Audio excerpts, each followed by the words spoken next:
Hello and welcome to Pixar. We've come all the way to Emeryville, California to find out a little bit more about this studio come hitmaker, come reinventor of animation. Behind these gates is Pixar Central, kind of cross between a studio and a university campus.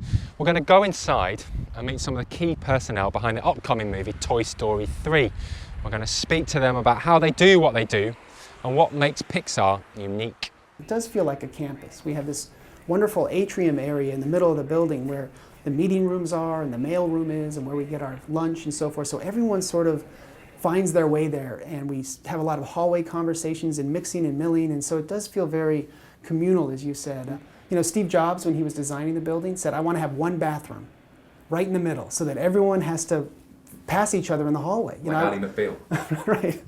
Of course, we have more bathrooms than that, but that's what a goal of his was to get people out of the safety of their offices, out of their little cubes and mixing and mingling and talking. And I think that sort of, then folds into how the movies are made, where there are dozens, if not hundreds of voices, putting ideas in. So you got donated by this Andy, huh?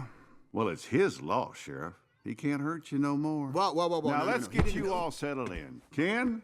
Where is that boy? Ken, new toys! Far out! Down in a jiff, Lotso.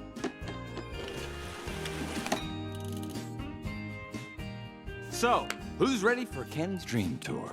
Let's show our new friends where they'll be staying. Folks, if you want to step right this way.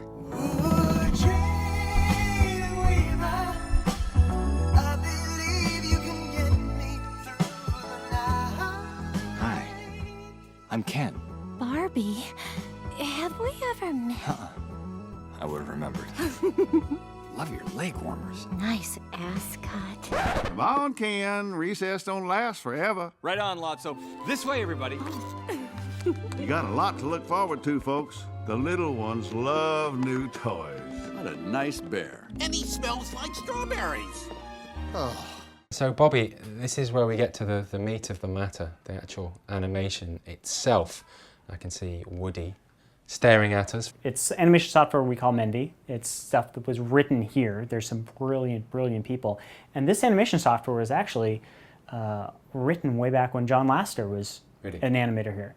And I literally have hundreds upon hundreds upon hundreds of controls. And it's almost like strings on a puppet, right? You've got this model, you've got strings, but instead of having a dozen strings on Pinocchio to kind of move them, you've got hundreds. You can bend the elbow, or you can lift an eyebrow on the outside, or you can get him to smile, everything. And so we'll go through and we'll adjust these controls. Let's say I want him to look out of the side of his head a little bit more, maybe I actually want him to smile. Maybe the scene actually calls for him to be happier than what I started out with. When we go to animate a shot, it's just like if I was doing a beautiful painting or a drawing. I wouldn't start in one corner and do all the little cross-hatching and the detail and just move my way down. You kind of rough it out, then you do another pass, another pass. This is the first stage where we're kind of just roughing out the animation. My dinosaur who eats Forcefield dogs. Well, I brought my dinosaur who eats Forcefield dogs. Start to refine the movement, get it a little more physical. Forcefield dogs. Well, I brought my dinosaur who eats Forcefield dogs. Continue that refinement. Start paying attention to ease-ins, ease-outs, things like that. Put in the lip sync, make sure all that's working. Continue to refine the animation. And then finally put in all the bells and whistles. And drive you crazy because you've listened to it 1,000 times. An animator might work on the film for a year and a half, end up with 3 minutes of work. Wow. Some make more, some do less.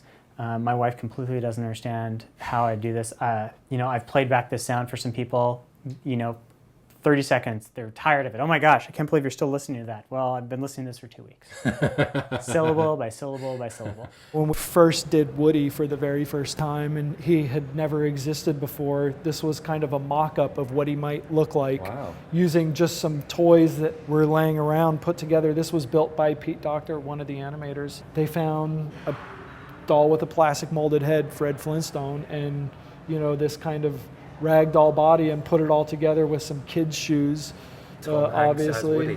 Yeah. On the bottom. So this kind of served as early inspiration for, this is what this, and the animators would use this and kind of play around with it to see like how the arms flop or how the head sits on there. Every film seems to come up with some new challenge, something we haven't done before that really propels our software forward. To build a model that can actually stretch like that and be very elastic was something that was really hard to do 10 or 15 years ago. Also, the translucence of the character with the glitter inside of it, that would be something that would have been very difficult to do and get it to look believable. We had to figure out how we want to use 3D. You know, do we want it to be deep and overwhelming? Do we want it to be super subtle? And we've tried to find a middle ground, you know, where it's rich and rewarding and yet not distracting or gives you any eye fatigue or headache or anything. And so what I can do is turn on a plane that will show me where the audience will perceive the screen to be. Right. So that green plane, I want to put that right around Woody's eyes so that everything in front of that green plane will be perceived in audience space and everything behind that will be behind screen in what we call stage space. As Woody reaches forward, we can turn on another guide. We place that. See, I can move that back and forth. Place that at his fingertips.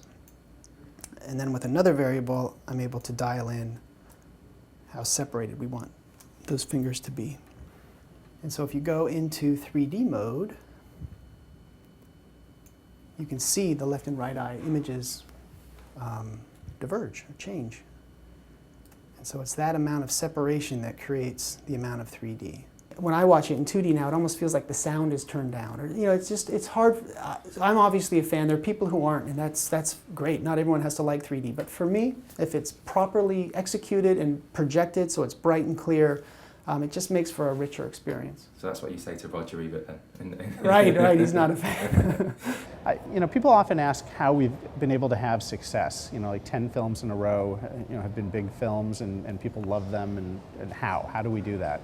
And we don't quite know ourselves, right? I think it's a lot of little things, but one thing I've been thinking about recently is the fact that at most Hollywood studios and most directors, you're never giving your full attention to any one project.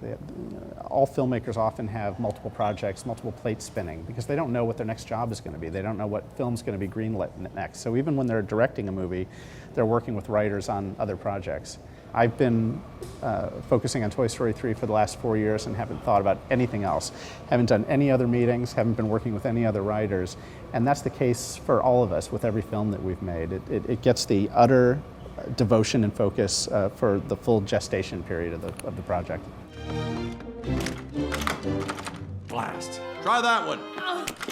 It's locked. Same here. Try the windows.